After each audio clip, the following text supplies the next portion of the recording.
Well, good morning, folks. Top of the morning to you, eh? We have a new president. It is what it is.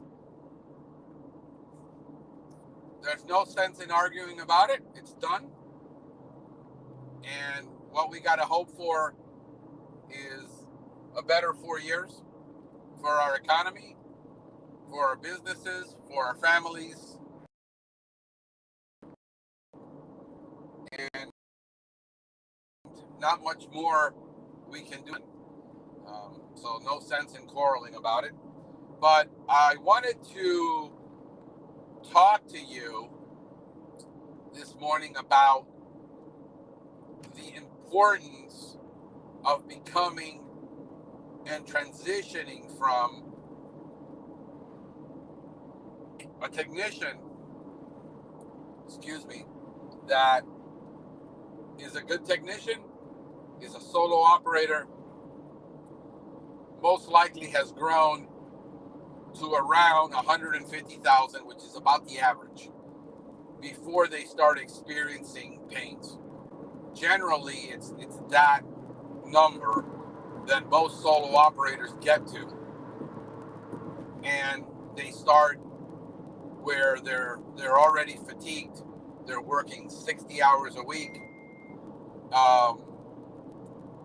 They are stuck between a rock and a hard place because they don't have enough time to do sales and grow, and they don't have an admin, and 30% of their work is about admin and quoting prices.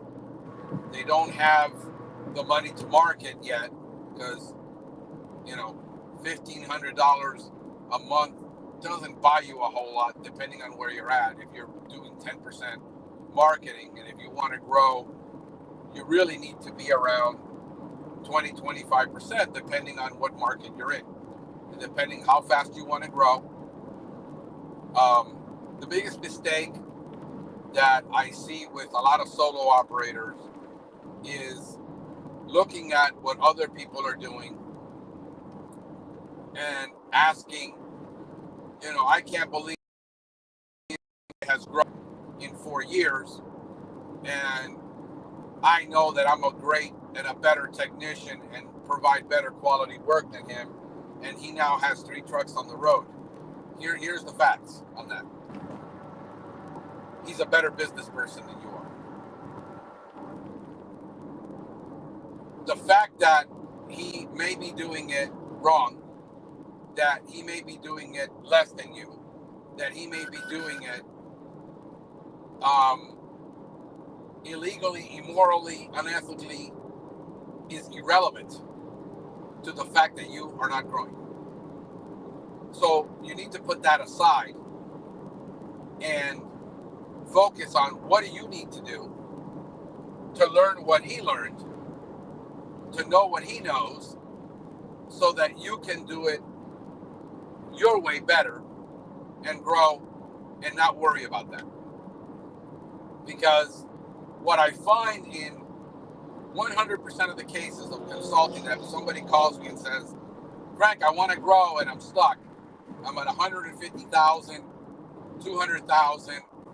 That seems to be the max that a solo operator can handle, because every market is different.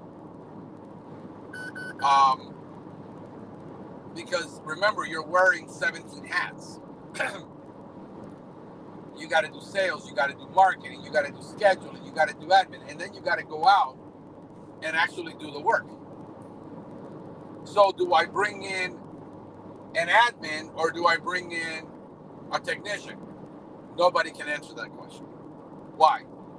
Because until you know your numbers and know exactly where everything is at, and know the numbers that you should know the numbers you need to know, in order for you to be able to manage your business by the numbers. You can't manage by emotions. You can't manage by wishing. You can't manage by hoping. You have to learn to manage by numbers. Business is about the numbers. Yes, I know that you went into business to have freedom, but now you're working 60 hours a week and you're making not much more than you were, or if you are, you're wondering if it's even worth it. So I've been asking this same question with everybody I've met for the last 8 years that I've been meeting with people who ask me, come visit, come to Miami. They're on vacation. They're in town for a conference. They give me a call. They hit me up on Messenger. And they want to know how you grow. And the first thing I ask is, all right, let's talk about your basic numbers. How much revenue are you actually producing? Well, I think it's I need to know exactly how much you're producing per month, how much you produced last year, how much you're producing per month. I need to know how much you're producing per week. I need to know how much you're producing per day on average. Why? Because unless you know those numbers, you're not a manager. And you need to transition from being a technician who turned business owner, and you skip the management part. That's the biggest challenge I see with people that have never managed a business. They don't know what they don't know. I get it. I'm not pointing fingers. I'm not coming down on you, but I'm going to let you know exactly in this podcast everything you need to know about where your numbers need to be. The number one thing is you need to go get accounting software. And if you're $100,000 a year and you don't know, then you need a bookkeeper, but you can bypass that with QuickBooks. You connect all of your business cards, all of your bank, everything into QuickBooks, and in 10 minutes a week, you can do the bookkeeping and at least know where all your expenses are, what percentage of your expenses are going where, and you have your numbers. Number two is you need some type of software, whether it's Gorilla Desk, Pest Routes, Pest Pack. I don't care. I'm not promoting any brand.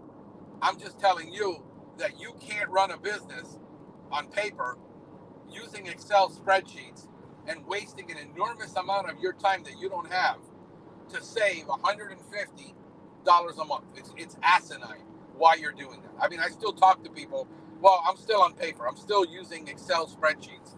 I can't afford $49 a month for Gorilla Desk. Yeah, that's ridiculous. You really have a problem there because you're spending all this time you don't have,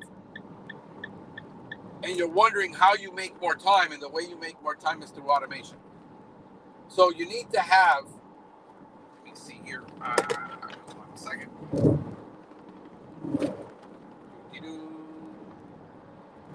Why are you going? Oh, there we go. This thing went dead on me. All right, now I'm back. All right. I'm trying to figure out where my map is. All right. So, what numbers do you need? You need to know what your cost of goods actually is in every category. Now you get down to categories. So let's start tackling your cost of goods. How much is chemical? Actual chemical, okay? If you're going to break down your chemical because you really want to know if you're spending too much, then how much are you spending on rodenticide if you're doing rodent work? How much are you spending on supplies, gloves, actual supplies? I mean, this is basic accounting 101, bookkeeping 101. If you're just handing a bunch of receipts and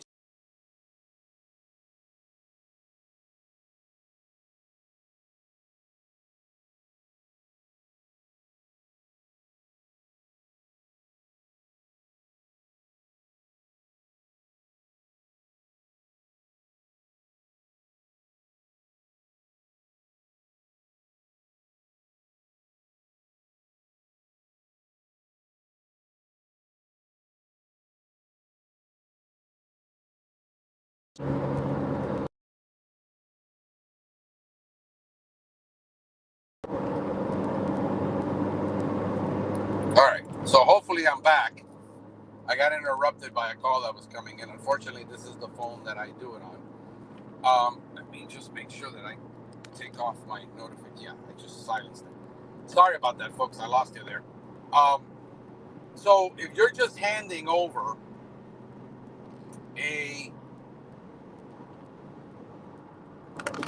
bunch of receipts to your accountant and not telling your bookkeeper how to create a chart of accounts for your business, they're going to just lump it on their cost of goods. So let's say you're spending on rodent cases and you're doing a ton of rodent cases. Why is this going to be important? You say, this is a lot of work, Frank. Well, it's a lot of work if you want to know where your numbers really are, because when you grow, you're going to have 10x the headaches if you don't do it.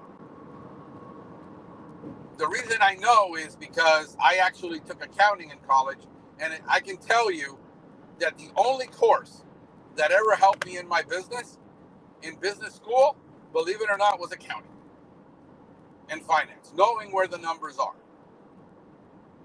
As a manager who ran $2 million stores, I needed to know where the numbers were. And so you're breaking your chart of accounts down to everything. You got to separate your gloves and your materials that you use that are not pesticides, and keep that out of the equation of cost of goods for actually performing the service.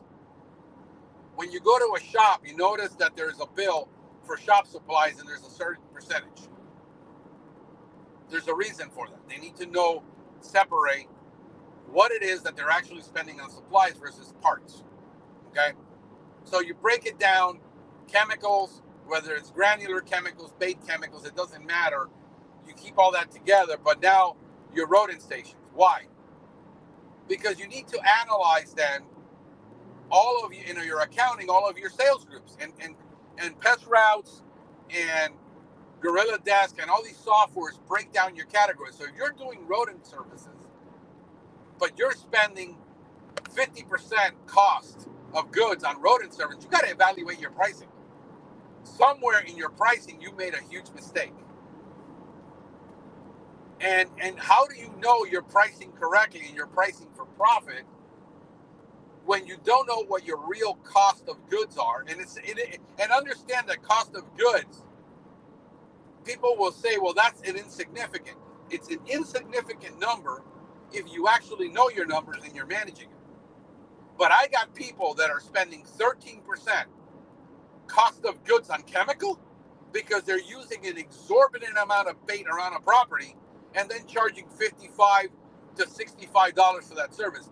You can't spend that enormous amount of granular bait on a service because you want to provide the best service on the market, and you're doing eco-friendly and you're doing IPM and you're using granular bait, and then you're charging the same price that somebody else is charging for spraying when your cost of goods is 13% and their cost of goods is 3%.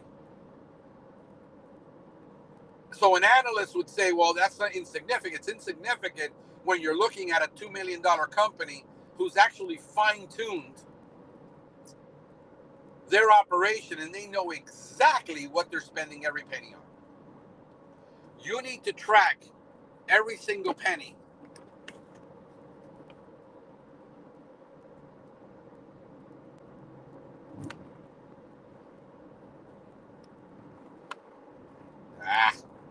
Hold on a second, it dropped. I need to go over here. A second.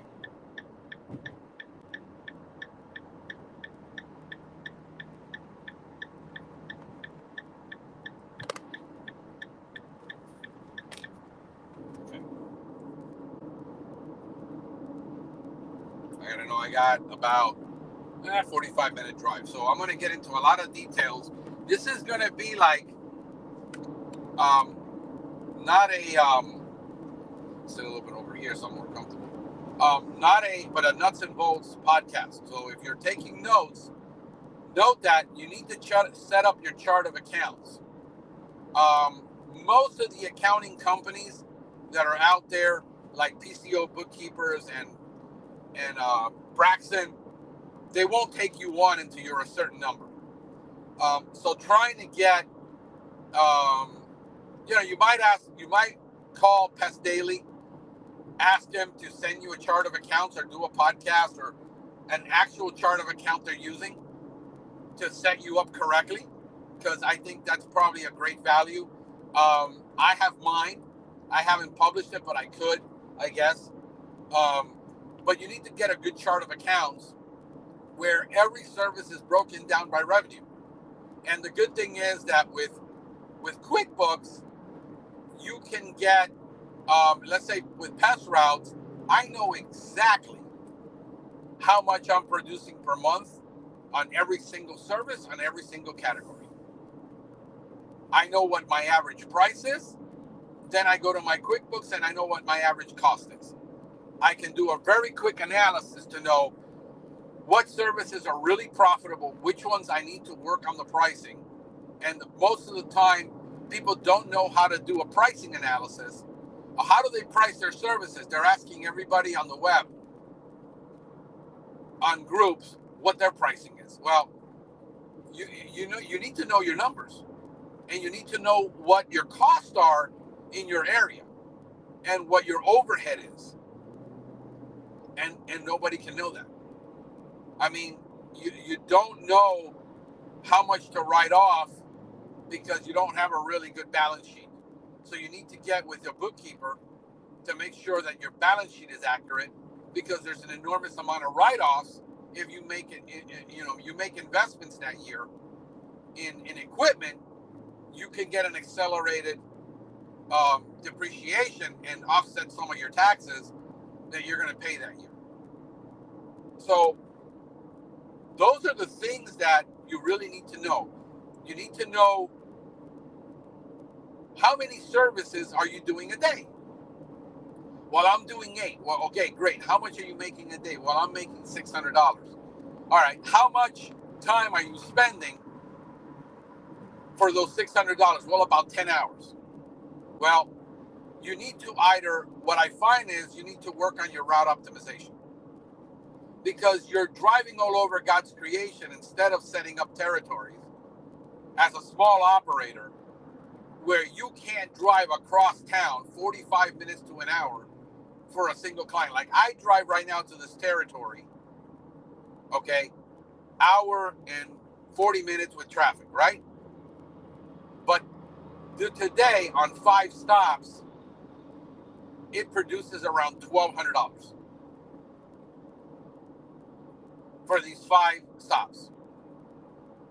Sometimes I'll go here for 6-7 stops and it's $2,500. Why? Because I only come to this territory once a week. I tell my clients, listen, folks, if you're going to sign up with me, it's in my contract, and I talk to them. I only in that territory once a week. If you got a problem, I'm not going to fly out there to service you other than on that day. They know it, and what they'll do is I'll go there and they'll come, oh, I forgot to tell you that I had this problem. Well, guess what? It's going to be next week.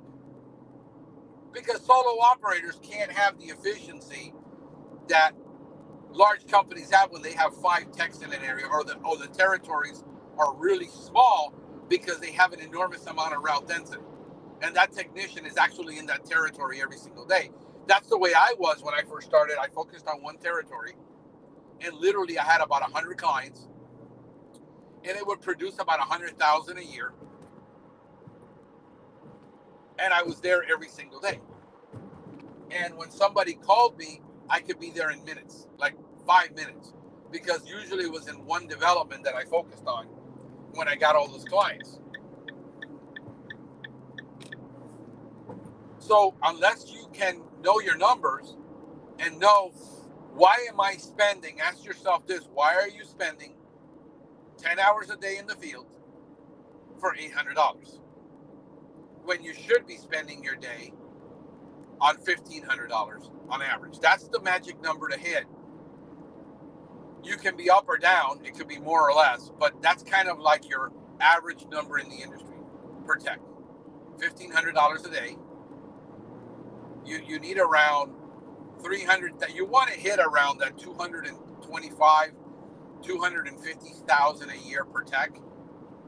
That's your magic number, where you can pay the better salaries, you can have the benefits, and you can have. So that's kind of your magic number, somewhere around 200 per technician. So you need to know your daily numbers. You need to track your day, folks.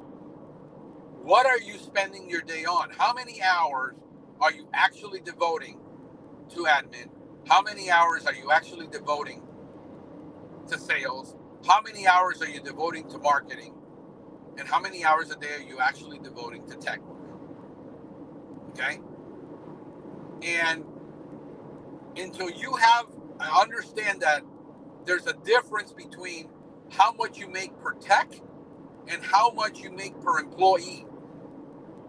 Right now, the number is going to be somewhere in the industry between 99,000 to about 150,000 per employee, depending on where you're at, depending on your operation, depending on. But for a small business like a solo operator, you need to be at that high number of somewhere around 125 to $150,000 for every employee that you want to bring on. I don't care if that's an admin. I don't care if that's a tech. I don't care if that's a salesperson. I don't care what that number, who it is. But unless you have right now with $150,000 a year in revenue, the only person you can afford is you. If you want to bring in another employee and break even on that, you need to bring that up to at least 200,000, another 35 to 50,000, so that you have money to pay that employee, have the time to train that employee on exactly what you want him to do, and then you're able to take that hat after 1 month, 2 months, 3 months, take that hat off and take a couple of hats off of you, so that you can do what you do best, whether it's sales, whether it's technical work. So if you don't think you can hire a technician because you're not going to find a technician good enough for what you can pay, then you're probably better off hiring an admin and you still be the technician and train that admin to sell. Like my admin can sell the basic services. When it comes to termite and lawn and shrubs and palms and all this, I got to get involved. So I try to make that at least you can handle 50 to 60% of the calls on a daily basis without getting me involved. Most of the time, it's like way over 80% because very few people are calling for those specialty services. Most people are calling for the end road service. That's already on a price sheet. She's got an entire price sheet on our mosquito service, on our roach service, on our flea and tick service, has a price sheet on actually the lawns, because I taught her how to measure a lawn to give a price. We can do it. She can do that right over Google Earth.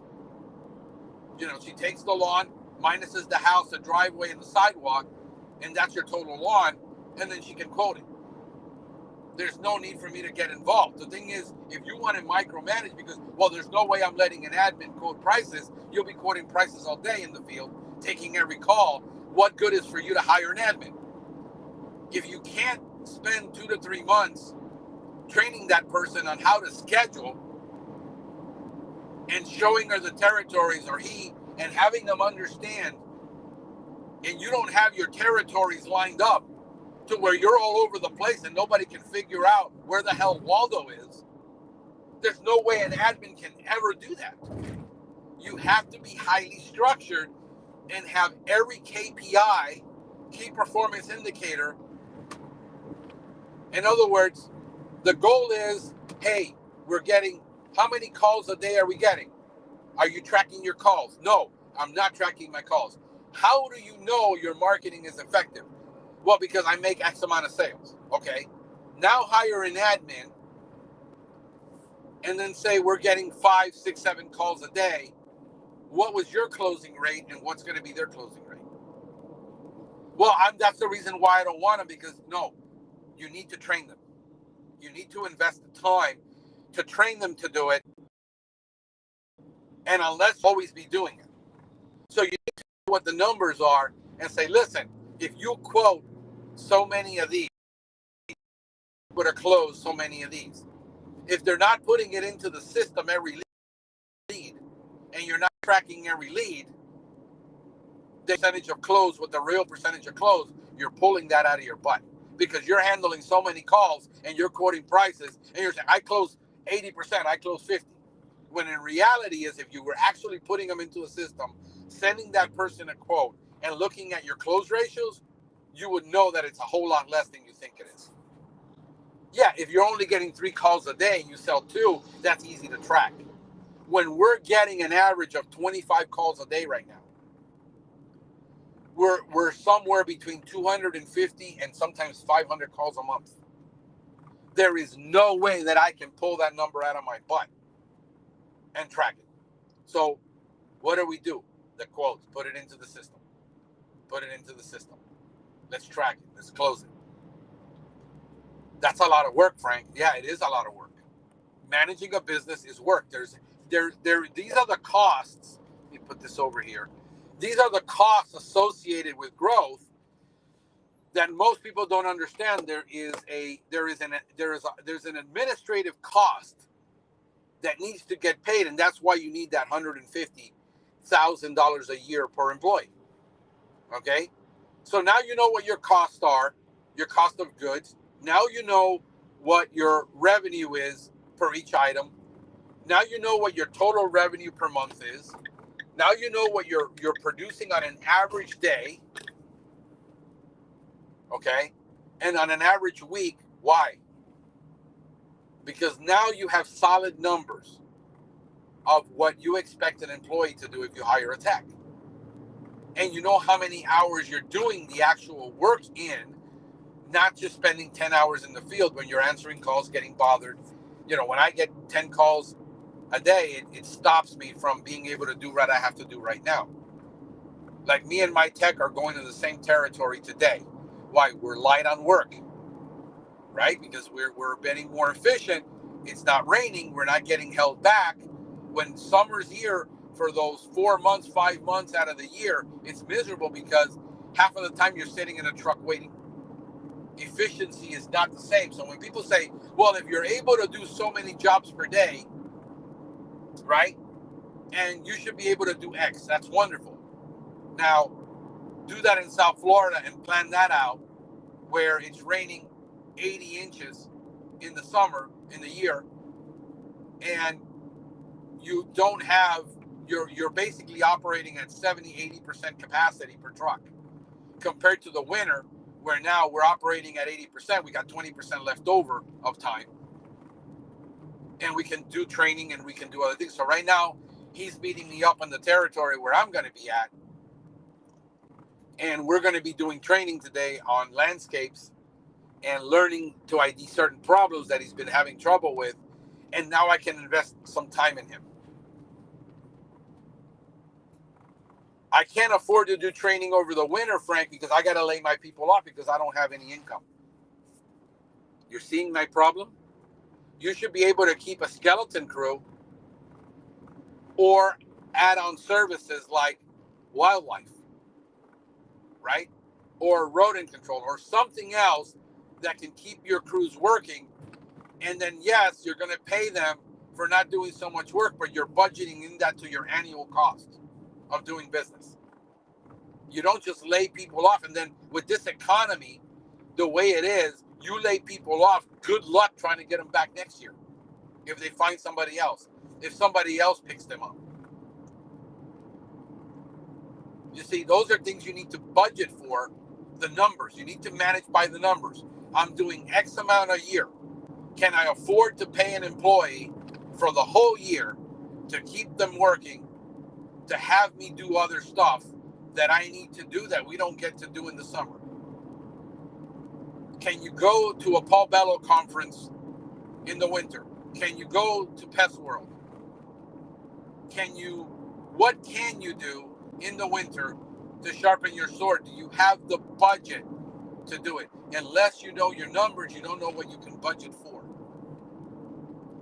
You need to understand budgeting and how much money and revenue you have so you can invest.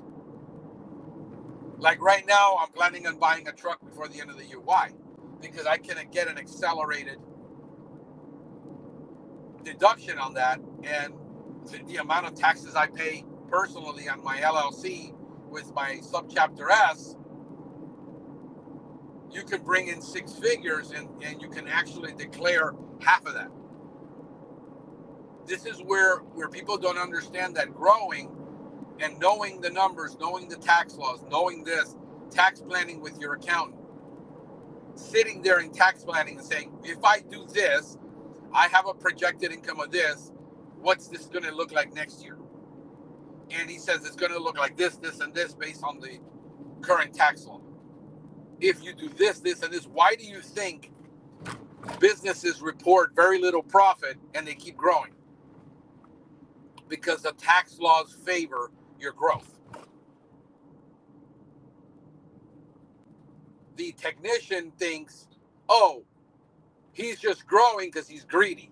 Because why does he need another? Why? Because the laws are going to favor him to grow. If I grow, I pay more in taxes, I pay more employee taxes, I hire more people, I grow revenue, I buy more trucks, I write off more things, and I can keep growing and investing everything back into my business, declare a zero profit, pay no taxes on that, or take all of the profits, put it back into the business, not pay taxes on that profit because I reinvested it, and I can keep growing, and then I can build a business that I can sell one day because that's my retirement, and that's a strategy. And most technicians think that's just greed and stupidity and work and all this, and I don't want to go through it. Well, I got news for you. Smart business people, that's what they do. That's why they grow. Like I said, the reason somebody's growing more than you is because they know something you don't. You need to have chart of accounts, all of your services, and then figure out from there, reverse engineer it, and then figure out if it's profitable. If your cost of goods are continuously high, above industry standards, you got to figure out what you're spending exactly on fuel, what you're spending on vehicle insurance, what that lease or note payment is that you're going to be writing off. What does that look like to know the cost of route operation? And then how much can I afford to really pay a technician if I want to grow and I want to invest X? If I want a 55% gross profit, and this is where the numbers come in, gross profit versus gross income versus gross profit on the route versus gross profit on the business. Your gross profit on your route needs to be minimum 50% is your ideal number. At 55, you're doing better, and at 60, you're doing great. But you find out that at over 60, the cost has to come from somewhere, and it's usually hiring an employee. And if you pay too little for an employee, you will find that you will have really bad employees, people you got to babysit, and you can pay too much, but then you won't have enough profit to pay the overhead, depending on what, because all of the overhead from every route that you have gets paid to pay the overhead. So that's where you pay yourself from, that's where you pay the cell phones from, that's where you pay the taxes from, the insurances from, the admins that you need to hire, the rental space that you need. Everything gets paid from that gross profit from the route. Right? So what are you going to spend on admin? Well, Industry standard is 6%, right? Wonderful. If you're making $100,000 a year, 6% is $6,000. Where are you going to buy an admin for 6%? That number makes no sense, folks. Why doesn't it make any sense? Because it's based on large companies having $1 million, and 6% is what they're spending on one admin for 5 routes, right? And you have an admin for every 5 routes, and now you have a service manager for every 5 routes, or 6 routes, or 7 routes, or 10 routes, depending on your efficiency.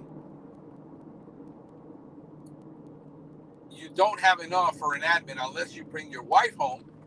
Let's say your wife you're making $100,000 in revenue, and you're taking 45 to 55% of that for yourself because your overhead is really low because you work from home. You have no storage, no building fees, no rents. It's you, a cell phone, $49 a month, $100 a month in accounting, whatever, and you're banking a lot, right? Now you need to bring wife home, but she makes, you're making $55,000 a year, let's say, $50,000 a year, and wife makes almost the same. Where are you going to get the other $50,000 to make up for her income to bring her home? Let's say she makes $36,000. Have you saved enough for a whole year, $36,000? In other words, to endure a year, because if she takes over the office, you train her on the weekends so she can do it while she's home. Mom doesn't have the time because she's cleaning a house, taking care of kids. Fine. Hire a house cleaner every week for $200 a week, whatever. And then so she has the time to be home on Saturdays learning the business, and you start training her on how to do the routes. And every Sunday she does the routes for you. Now she learns how to do the routes. Now she learns how to quote. You saved a year. Can you save a year? Let's say you've been in business. On average, it's going to take about 4 to 5 years on the average tech to reach the $150,000 mark. It's between 4 and 5 years on average. Why? Because they don't have marketing dollars. They don't have a lot of sales ability. They're really slow in getting the word out and getting sales.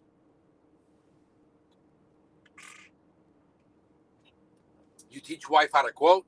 You teach wife, and you save $36,000, $40,000 for her to quit her job and come home. Because if she can handle those phones, and you can be out selling and looking for business, especially if you're doing commercial, it's door to door. Then you can grow that. You can make an extra $20,000, $30,000 that year. You'll be a little tight.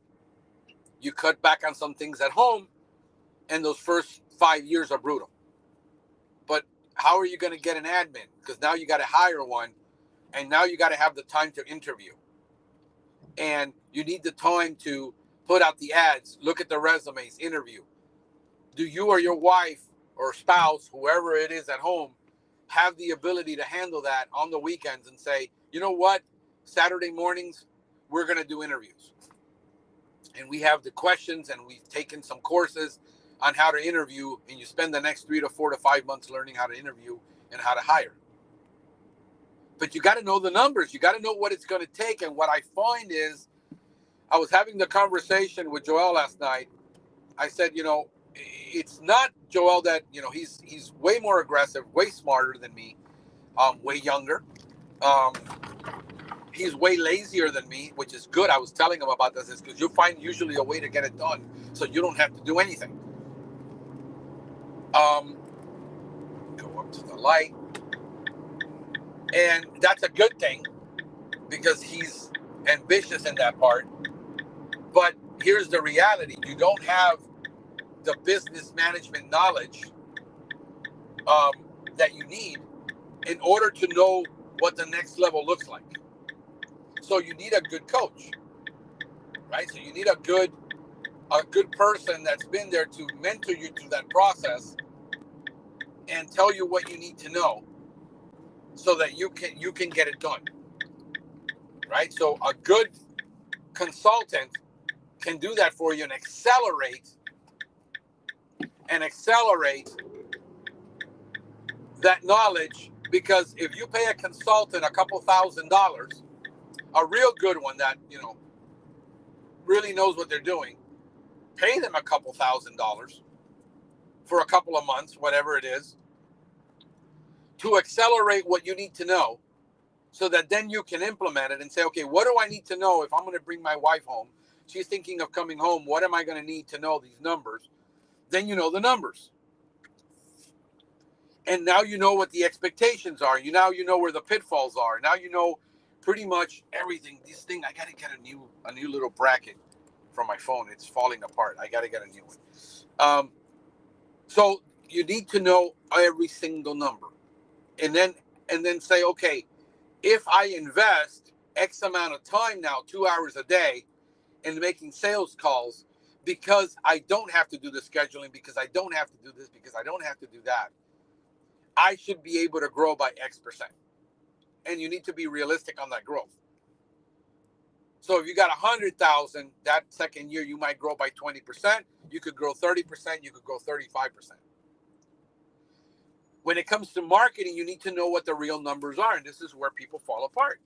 Cost of acquisition. What is it really costing you to acquire the customer?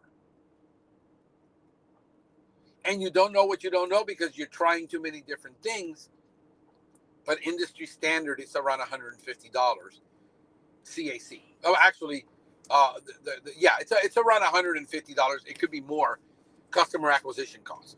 So now you know you got to spend $150 for every customer you want to acquire. But you don't know that until you've actually done the investment, tracked it, really stayed on top of it, and really get to know the numbers, and testing until you get a real number. What most people do is after 3 months of losing money, they just quit the whole thing and say it just isn't worth it, rather than figuring out why they're failing at it. So what you need to do is find, if you want to do, let's say, whatever, Yelp marketing. Okay. What you need to do is talk to at least 20 people that are actually doing it successfully. Forget about the 99 people that said it's junk, because what they did is they tried it for 3 months and failed at it. You need to find yourself in the groups, 3, 4, 5 people that have been successful at it, and then hit them up and say, bro, what is the reality? What do I have to do to make this happen on this platform? Because if you put out, well, what's the most effective marketing? Referrals, because they're free. They're free. Everything that's free is wonderful, except you won't grow. If you can't grow a business from 100,000 and then to 250,000 in 1 year when you hire an employee on referrals. Now, a company that has $2 million, has a great customer base, decides, you know what, folks, we've got 1,200 clients. I'm going to hire one person, and we're going to set up a program where we're marketing, targeting, and we're asking for referrals on a regular basis, and that's going to be our growth method. You can do that then. If you want to slow down, in addition to the marketing you're doing, you can do that. Right? So you got to know the numbers. You got to know how much you really need to invest, because you might be in a market where the reality is you need to invest $6,000, $7,000, $8,000 a month in that platform in order for you to have success, because you got to dominate it. Anything you don't dominate, somebody else does. That's competition. That's the reality. You need to figure out where you can dominate and where you can invest. And when you're at 250,000, 300,000 a year, 400,000 a year, you find one thing you did will not take you to the next level. Now you need to invest in the second one.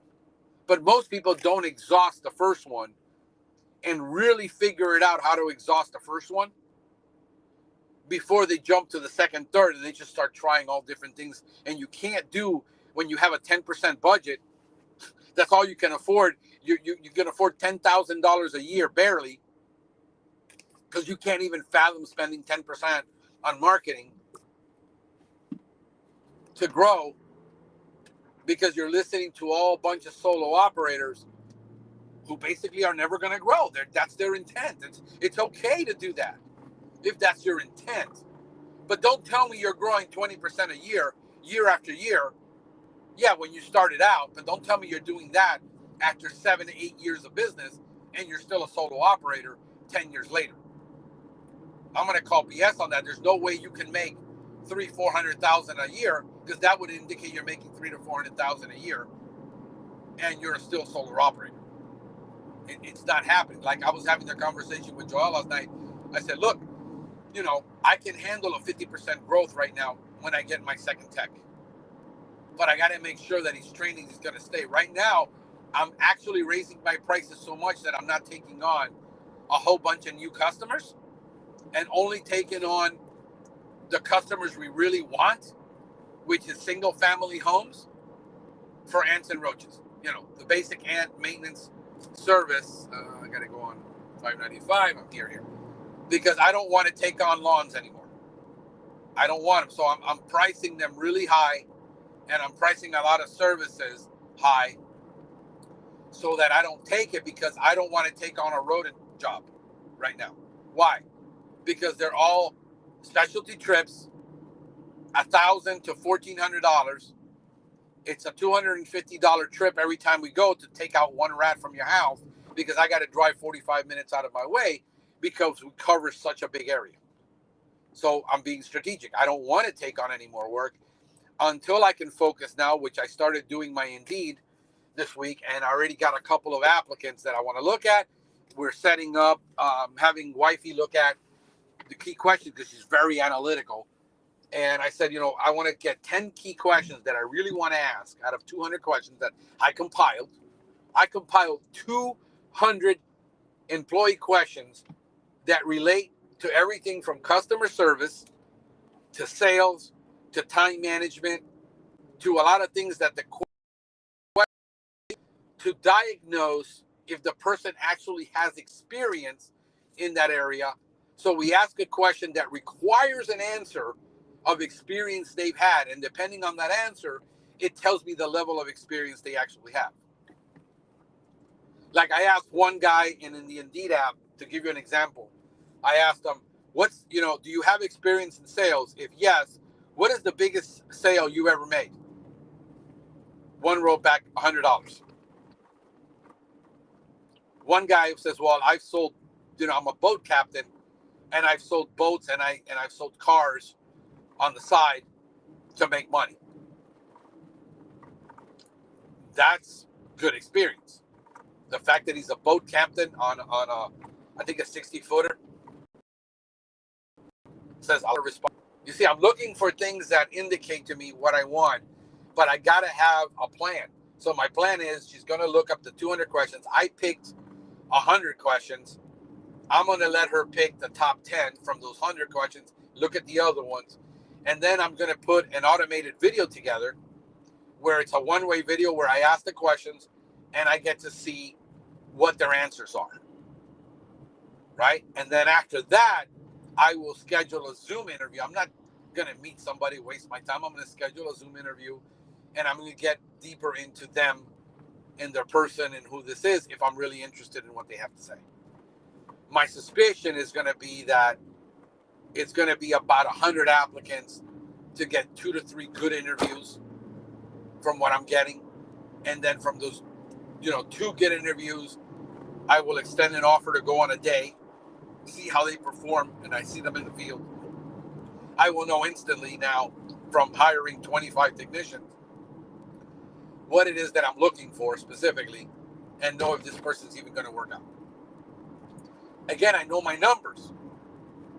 It's going to be about 5 hires, 5 of those road trips before I make a decision on that technician, because he's got to be a detail-oriented person that's inquisitive.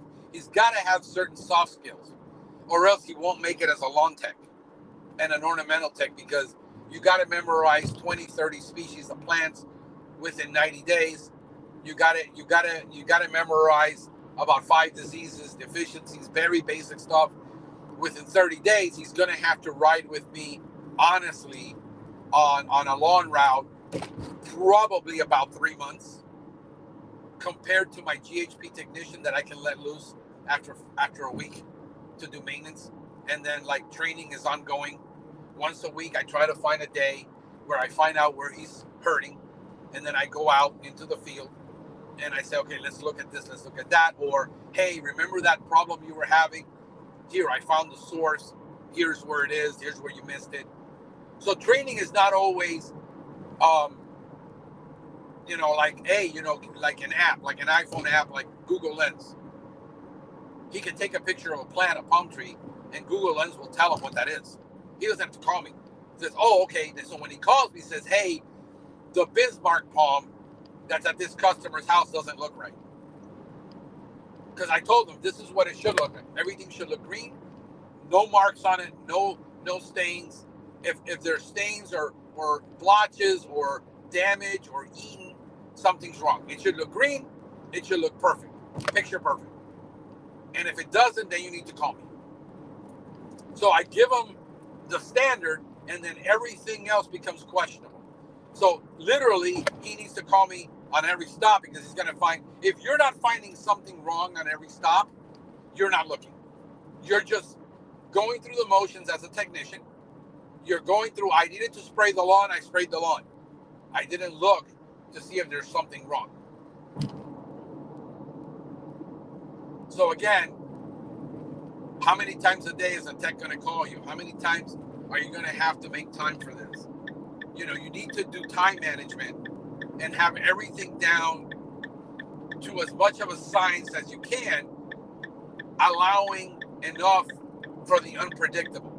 So let's say you look up the principle, the 80-20 rule, and basically use that as your standard. Your 20% is always your fudge factor. I budget everything 80%, time, this, that, and then I allow for 20% of interruptions a day. Then I know how many hours a day I need to invest in something. And get good at saying no. Most of the time, we're people pleasers. We do not want to say no, so we're saying yes to a lot of things we have no business saying yes to. Like, for instance, I'll give you an example, guys. If you're listening to me, understand I'm not being a hard ass. But let me see. I'm going to be on the 8:38. I got to go to the 8:38. All right, stay on this road. East. Stay on the 29A. Or do I stay on the 8:38 or the 9:42? This is really weird.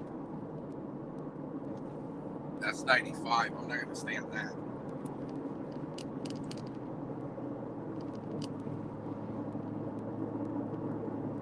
Stay here to Sunrise Boulevard. Okay, got it. 95 to Sunrise. All right. So, and I've got about 20 minutes. So I'm trying to utilize my time to give you as my thoughts come up, because my ADHD kicks in, a distraction kicks in, and I lose my train of thought. But I don't carry notes for this, guys. I don't write a series of notes of things I want to talk about. I just know what I want to talk about because I have the experience, so I can literally talk about it. It's just not going to be in any organized manner that you can go A, B, and C. And if you got this thing where it needs to be everything bullet pointed for you, and I lost you, sorry about that. You're just going to have to deal with it. But right now, I got people like, hey, when can I call you, man? Because I need to, 5 minutes of your time. No, you're not going to get 5 minutes of my time just at random. Everybody wants, like, it's just a quick, I want to pick your brain. There's not much brain to pick. And whatever is left over, I need to make sure that I have enough left over after you picked it. So, no. I'm thinking about doing the consulting, and I'm going to have, after I hire my tech, and I have some time on the weekends, I just don't feel like using it up for that. Again, I'm being selfish with my time, for my family, for the things I want to do at home, things that I neglect during the week that I can't have time, planning and organizing. But I'm thinking about taking on 4 serious people that, and I'm going to limit it to probably 4, that are really wanting to grow, are stuck at 100, 150,000. They need to figure out what their next steps are, what to do. But I gave you the KPIs. I gave you the numbers. I'm going to do a checklist. Of the things that you're going to need to have ready, fixed, and done before we go into a consultation. There's no sense me taking an hour up of your time or mine, because I'm going to charge you for it,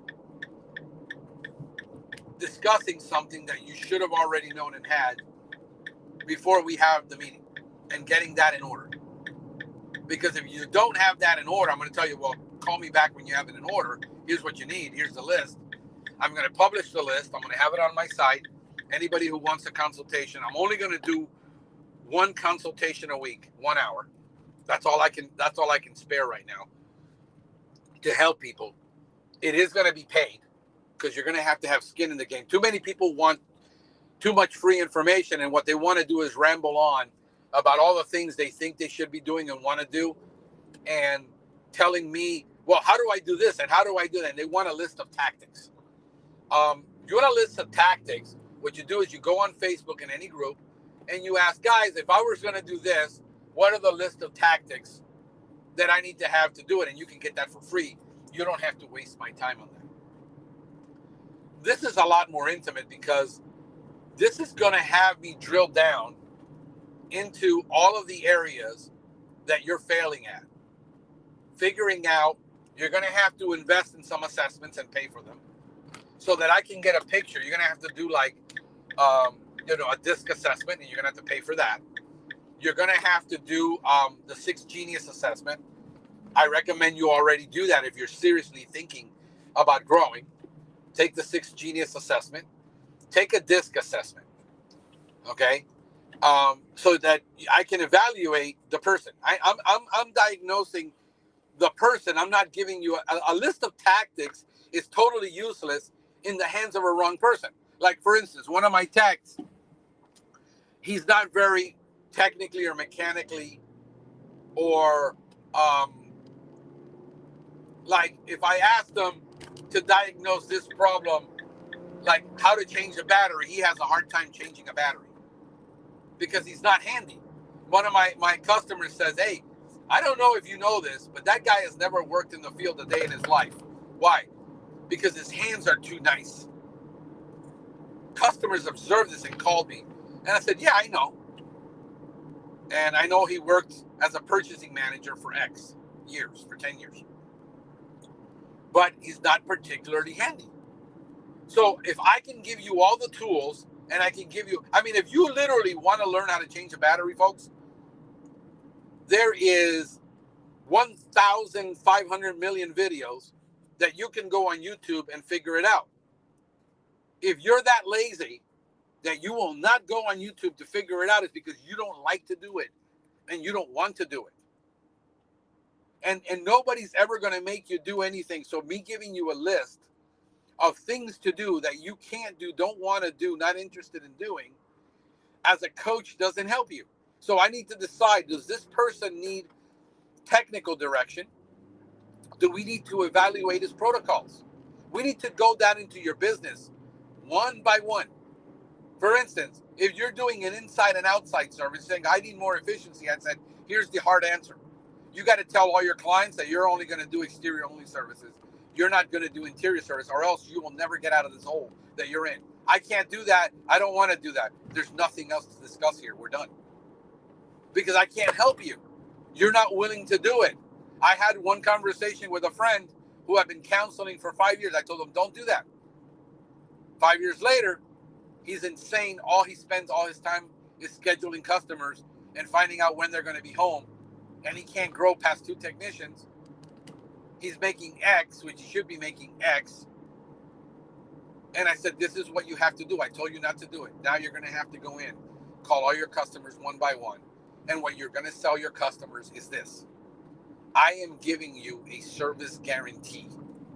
If you have a pest problem, I'm going to serve it for free, right?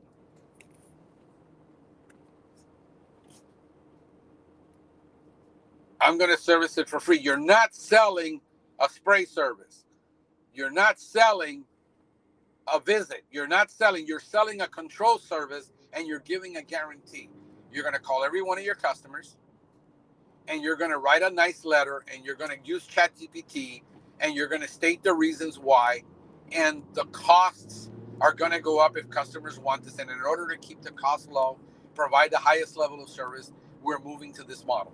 I'm giving you my personal guarantee that if anything happens, we're going to be there to service it if you have a pest problem. He found himself having to do that, going through that painful process now after I told him 5 years ago not to do that. He didn't listen. Now undoing something is much more painful than doing it. So understand that when you call me for a consultation, we're going to be doing. I'm probably going to do. I did a 12-week course on SEO, on local SEO. Very fruitful for the people that took it. It was very well. I'm thinking of doing that again, adding some stuff to it. But I'm also thinking of probably doing a 12-week group session for people that want to grow, the things that they need to do, and go through a formalized presentation where we have a small group of 10, 12 people. I'm going to limit it to 12 people in a group. I like 12. It was good enough for Jesus. It's good enough for me. Because then we can ask intimate questions about a lot of things that people can ask. How do we do this? How do we do that? Give you some tactics, give you things to work on so that you can start fixing your business. And I'm probably thinking about doing an hour of that once a week for 12 weeks. There's going to be a cost. I will probably announce it in the groups to do that because I see a huge need for that. But it doesn't help when you have 100 people online. You're not going to be able to answer that many questions. This is not something you can go deep on. Then later, if you want the counseling, you're going to have to commit for X amount of weeks or X amount of months, because until you fix the problems, if I give you homework and that homework's going to take you 3 months, there's no sense in me meeting up with you every week to discuss a new tactic, a new idea that came out of your butt while you were sitting on the toilet. And you're thinking about doing this now. I mean, your ADD, you got to get that under control. So that's what I'm doing. Is very, it's going to be very specific, very tailored, because counseling, it's like counseling. When I used to do youth counseling and when I used to do parent counseling, it was different problems. I found a pattern, but usually I know already the patterns that you're calling me with after doing hundreds of interviews with people over the last 10 years. The reason I do a lot of these free interviews, and I do hundreds of them, and I've done hundreds of them, is because I get to see the patterns. I get to see the common problems. So I'm pointing them out for free so that you can fix them.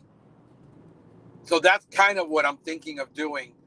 It probably won't be for about maybe 2 months on one of these. I might be able to do the small business, getting things right, where we go actually through an actual chart of accounts. We look at my chart of accounts to look at everything that's in there, what those percentages are, because it's going to be pretty close to the industry. I mean, I check mine against the industry.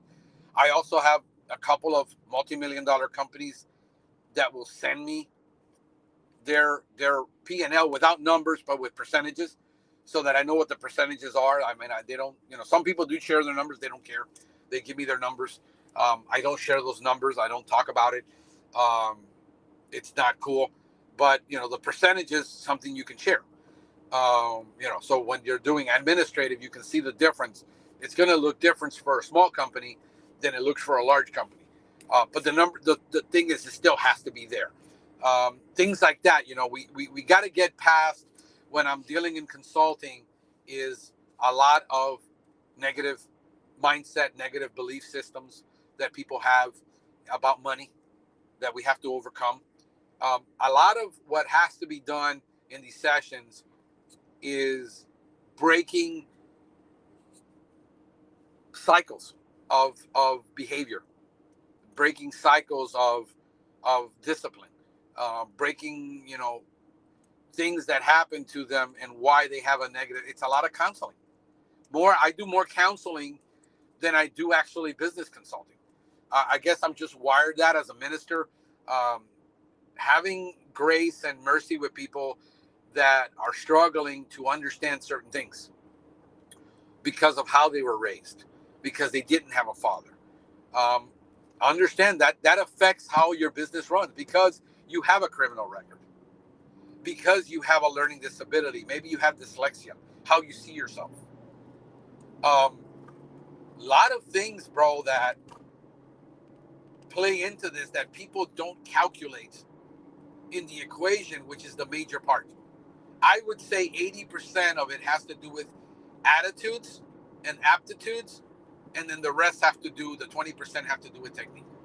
So I'm going to get ready to get to my client in about 8 minutes. I got to get to some roads now that I can't be looking down at the map. I got these long roads that I can do that. I'm going to go ahead and quit. I'll keep you posted. I'm going to be posting it, what I'm going to be doing, but just to let you know where we're going. I won't be able to take on 10, 12 people. It's going to be affordable, but it has to be worth my time to take it away and do it. And it has to be with people who are actually serious about their growth, not somebody like, they called people like that ask holes. They just keep asking and asking and asking, and they never do anything.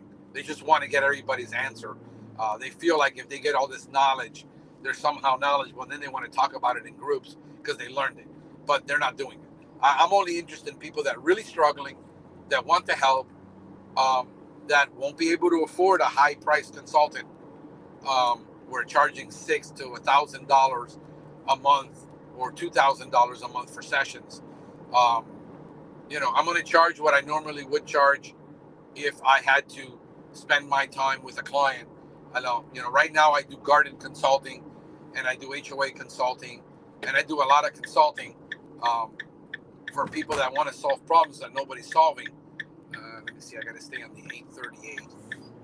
And my fee, depending on the expertise I need, is between 159 to 259 an hour that I get for that.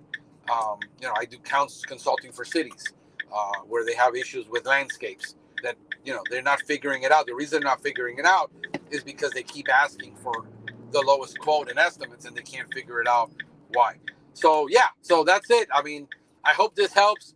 I'm getting out of here because I'm running into traffic now in downtown Broward, Fort Lauderdale, and I don't want to be on the